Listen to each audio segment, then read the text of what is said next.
அரஃபா மைதானம். பைஹக்கில வருது ரிவாயத். இமாம் புகாரி அதபுல் முஃப்ரதில் பதிவு செய்திருக்கிறான். அரஃபா மைதானம் 1,24,000 சஹாபாக்கள். முஹம்மது ஸல்லல்லாஹு அலைஹி வஸல்லம் பயான் செய்றான். இன்னைக்கு மைக் இல்லாம பயான் செய்யலாமா? சத்தத்தின பரக்கத்தை எல்லாம் அல்லாஹ் எடுத்துட்டார். அந்த நாளையில முஹம்மது ஸல்லல்லாஹு அலைஹி வஸல்லம் மைக் இல்லாத காலம், வயலஸ் இல்லாத காலம், பாக்ஸ் இல்லாத காலம். ஸல்லல்லாஹு அலைஹி வஸல்லம் அரஃபா மைதானத்தில் செய்த பயானை 1,24,000 சஹாபாக்கள் கேட்டான்.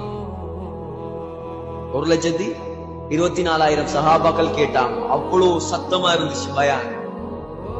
சொன்னாங்க, இந்த நாள் அரஃபாவுடைய நாள்ல, இந்த ஹஜ்ஜத்துல் வதால யாரு ரத்த பந்தத்தை துண்டித்து விட்டு வந்திருக்கிறீங்களோ அவங்க உட்காரவானாம்.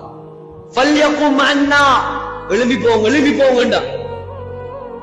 யோசிச்சு பாருங்க, இந்த அறிவிப்பை, இந்த ஏலான இங்க செஞ்சா யாரும் மிஞ்சிமென்று தெரியாது.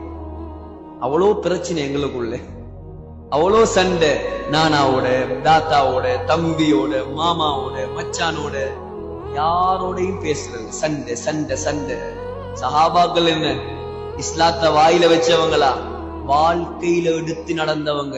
எந்த சஹாபியும் எழும்பல். கூட்டத்துல தொங்கல்ல ஒரு மனிதர் எழும்பினார். எழும்பி போனார்.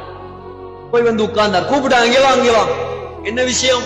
யாரும் எழும்பல்ல, நீங்க மட்டும் எழும்பினீங்க, போனீங்க. யா ரசூலல்லாஹ், இந்த உம்மாட தங்கச்சி சாட்சி சாரமத்னி. அவர வார்த்தையை பாருங்க. நான் அவவோட எந்த பிரச்சனையும் இல்ல, அவதான் என்னோட பேசாம இருந்தா. நம்மண்டா என்ன சொல்லுவோம்?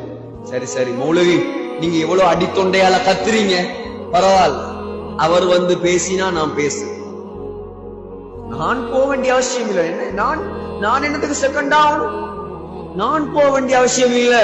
அவர் வந்து பேசினா நான் பேசுவேன். நீங்க எவ்வளவு சொல்றதுக்கா? சரியா?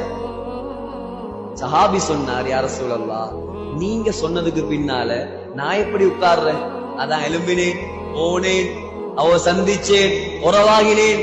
அவவும் என்ன மன்னிச்சிட்டா, என்னோட உறவாகிட்டா, என்ன கட்டி அணைச்சி அழுது என்னோட உறவாயிட்டா.